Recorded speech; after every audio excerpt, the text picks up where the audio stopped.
Hi, Doc. Nice to see you. Good morning. It's been a long time. Hi, good morning. Good Oo. morning. Yeah, nice to see you again, both of Opo. you. Doc, so paano po ba?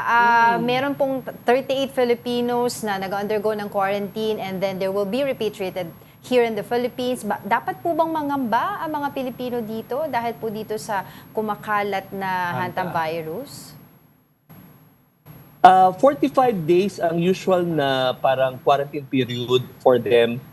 Within that period, dapat magmamanifest yung patient. So kung after 45 days, wala naman po pinakita signs and symptoms, so pwede naman natin i-repatriate po yung ating po mga kababayan.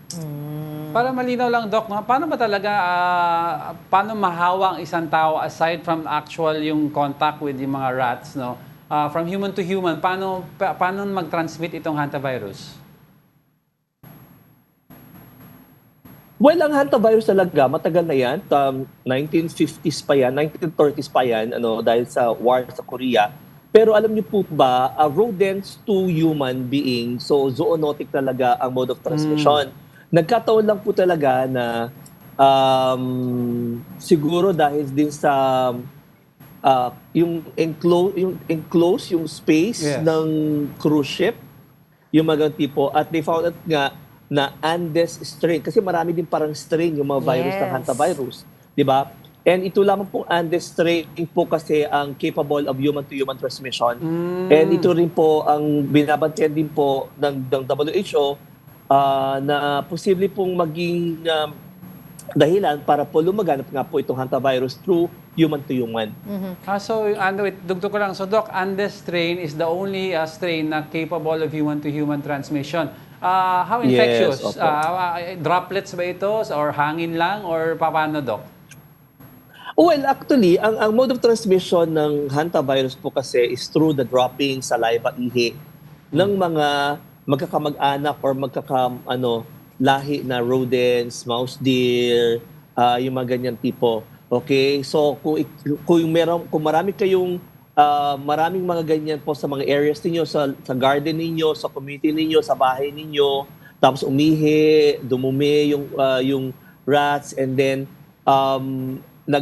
nilinis nyo kasi masyado kayo malinis sa bahay, so nilinisan nyo, nag-vacuum kayo, nagwalis kayo, ganyan. Yung virus po ay umaangat sa air, yung pinalalanghap ng tao. Okay, nalalanghap ng tao yon, and then nagmamanifest na nga po ito pong mga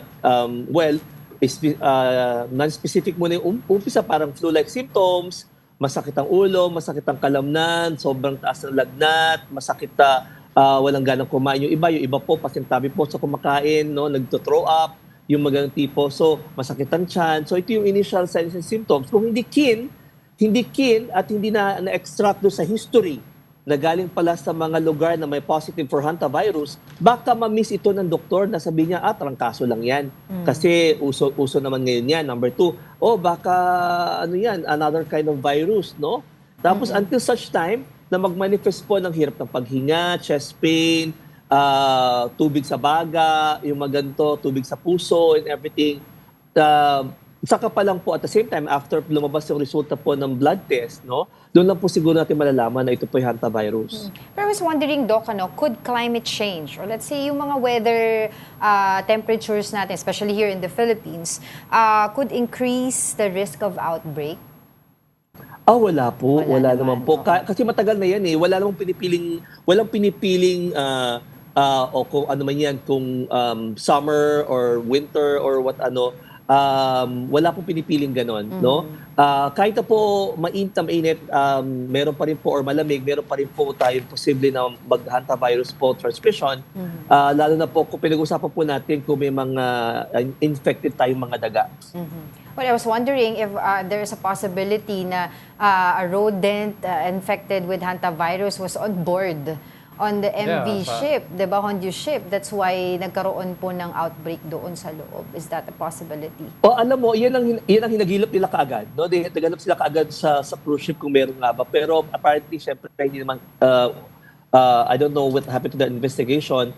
Pero ang sinasabi kasi, yung mga tao kasing nasa loob ng cruise na yon, nung time na yun po, kung saan-saan kasi nang galing. Okay? In particular, merong Argentina and Chile na kung saan meron talagang mga nagkaroon ng history po ng clusters of cases of hantavirus before 2018, 2020. Nagkaroon na po ng mga kaso po ng hantavirus sa mga lugar na yan. Eh sila din po yung mga sumakay doon po sa barkong yon na hindi natin alam, baka from the ground at sumakay, May baka dala na pipitan pala. talaga nila yung virus. Oo. No, yung Andes strain na virus, ito yung capable for human-to-human transmission. So, kaya nga po, nasa gitna ng dagat ngayon, ito pong cruise ship na ito, kasi nga 45 days ang kinakailangan mong hintayin para mag-manifest, no? Incubation period is about 1 week to 8 weeks. 1 week to 8 weeks. So, talagang matagal po.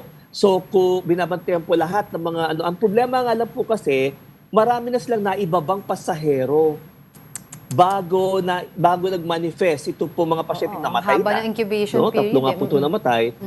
Oo. So ngayon, ang WHO tinatrack nila lahat yung mga bumaba na to na baka mag-manifest sa land, no? Sa land o kung saan man sila nakatira. Yung mga tipo. So talagang binibigyan sila ng abiso so na meron ditong close monitoring among these mga patients. So what do we usually use to measure or to identify this virus? And are we capable here in the Philippines to identify that virus if nandito na yan sa atin? Meron naman tayong blood test, meron tayong mga PCR, meron tayong antigen antibody test po na pwede pong gamitin. So kinakailangan talaga maging partikular ang ating gobyerno, Right. pantalan, and the airport. Nako, ingat-ingat po tayo kasi meron na po nag-positive sa Singapore. Okay? So, Right. kapitbahay 3.5 hours away lang from us. No? So, dapat po mag-ingat po tayo. Ang problema nga lang po kasi, since na matagal, 1 week to 8 weeks ang incubation period, can you imagine if Exactly. this has spread in Singapore and then namasyal papunta dito, nag-Siargao, nag-Boracay and everything, ganyan. Napitpit niya yung virus. Tapos saka pala nag-manifest dito sa Pilipinas kasi ang lakat ng incubation period. Incubation Yes. period is a Right. period wherein kailangan mo na mag-multiply, dumami mo na yung virus para magpakita ng signs and symptoms. Pero kung pumasok sa ating pantalan or sa ating pong airport na wala, asymptomatic. 'Di ba? Kasi nga Yun ang matagal ang incubation problema, period oo. 'Di ba? So yun ang problema natin. So should we have So, dapat stricter talaga. border control now? Dapat talaga. Dapat hindi nawala 'yan eh. Dapat hindi nawala 'yan ano. Kasi alam naman po natin andito pa rin ang COVID. May COVID pa rin. No? So dapat hindi nawala Exactly. yung border control na 'yan. Alright, thank you so much for your time, infectious diseases specialist, Dr. Ray Salinel Jr. Thank you so much. Thank you so much.